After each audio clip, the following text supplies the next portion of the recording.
To many, gaming is just about slaying monsters or shooting at enemies, but in reality, some earn millions of dollars from gaming. Yes, you heard that right. Now the questions are, is it legal and how do they do it?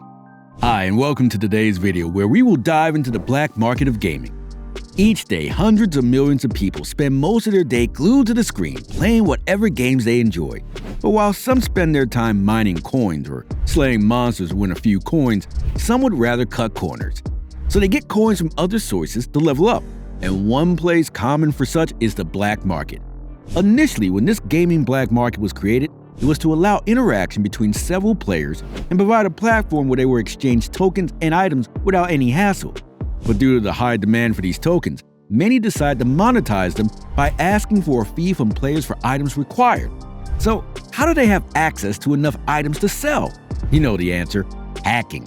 For a better understanding of how it all works, we'll share an intriguing story of a well-known hacker called Manfred, who spent 20 years of his life exploiting online video games to generate digital currency.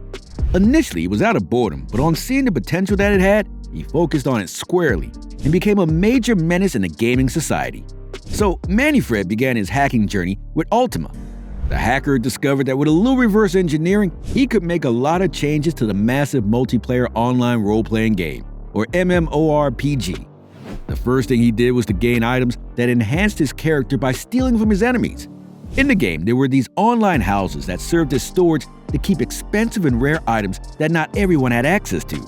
The online world had about 30,000 players, so it was difficult to get a space, not to mention getting a house. For this reason, many who had acquired the house sold them to other players for a huge price. One thing about these houses was that they needed constant upkeep, unless they get destroyed and the valuables that were stored there would be on the ground, free for anyone to collect. Another thing is that a person could choose to delete their house. For Manfred, he already had a house, but he needed several items for its upkeep, so he began monitoring the dataset between the gamer's server and his computer. There, he discovered the data packet that was related to deleting a house. The data packet had the ID of the house to be deleted, so he decided to try a little experiment. He checked if the server knew where the character sending the ID was the actual owner of the house by getting the ID of his neighbor, changing the ID on the packet to that of his neighbor, and commanding it to delete. Much to his surprise, he watched his neighbor's house go up in flames, so he had access to his neighbor's valuables. After blowing up a few more rival houses, he had more than enough to sell across any black market platform. Just like Manfred, several hackers had found out that many game software is not very secure, so they set to work tinkering with these games. Some even go as far as creating modified versions of online games, which they sell for a huge price on black market platforms. These hackers are so skilled that they create bots that can keep playing your game for 24 hours non-stop. With this bot, several players will be able to level up in no time because they would constantly earn tokens in the game. And of course, these bots are not free. They go for a huge price in the market.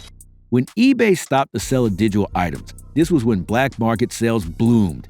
And for hackers like Manfred, it was a juicy opportunity to establish themselves. They created proper platforms where they were the sole supplier of tokens and items for particular games. Although with time, many people got exposed to this aspect of gaming, so those who were into it first had already made enough to worry about it. Besides the very dark and ugly side of the black market, some legit players try to earn honestly through gaming, but have to visit the black market to get customers. These legit players sometimes sell their accounts or some currencies that they've been after a while of playing. Some lend out their time and expertise by playing games on their customers' accounts, anything to earn some little extra cash. But oftentimes they go through middlemen. These middlemen buy from these players and sell to the customers at any price they deem fit. An example of such a platform is black market gaming. This platform is quite an upgrade from the regular black market in the sense that they create their own platform's utility token. So instead of earning actual money from trading and exchanging game gears and services, users would earn these tokens known as the BMG instead. So this BMG would give you access to the platform's NFT trading card game, and also remote jobs like development work, editing, and design, which would eventually earn you money. After discussing how the black market works, next up is discussing the effect it has on both the online game and the clients. But before that, we need you to do something real quick. That subscription button on your screen, hit it. It would really mean a lot. So, back to our discussion. Obviously, the online game company would suffer a lot from the actions of the hackers. because not only would they lose funds due to the availability of free versions, but the whole game would get destroyed.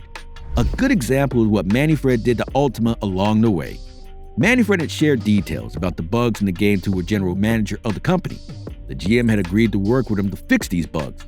But when the company was informed of the agreement, the GM got fired, found it hard to believe that any bugs could be found without inside information. Upon hearing this, Manfred and other hackers he shared the hack with went on a destructive spree. They deleted about 5,600 houses before the software developers could save Manfred, and they had to work overtime to fix the bugs.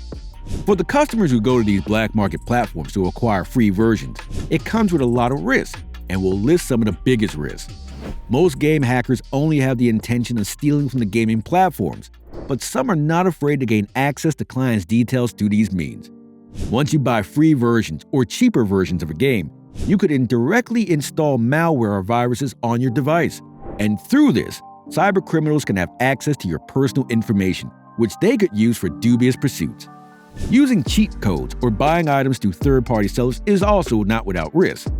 Cybercriminals can use it as a means to send in spyware for swatting and doxing. Spyware illegally monitors a person's online activities. A hacker sometimes records the information to sell to third parties or use it to inflict harm on the user through doxing or swatting. Doxing is the act of humiliating a user by posting personal details online, while swatting is the act of sending law enforcement agencies to your address by reporting a fake crime. Another thing that may occur is a data breach where hackers can access the publisher's server to steal personal information kept in user accounts. A good example is the Zynga data breach. This breach saw the usernames, passwords, and email addresses of players of the game Draw Something and Words with Friends hijacked by hackers. More than 172 million accounts were victims. It's currently one of the most significant data breaches of all time. With all the data stolen, they have more than enough users' information to sell to potential buyers. It's best to stay away from the dark side of gaming, because you would not only expose yourself to harm, but you would also lose the fun part of gaming. So, have you ever gotten something from the gaming black market? What was your experience? Kindly let us know in the comment section. If you've yet to subscribe, kindly do so now. Also, don't forget to like, share, and comment. Stay safe.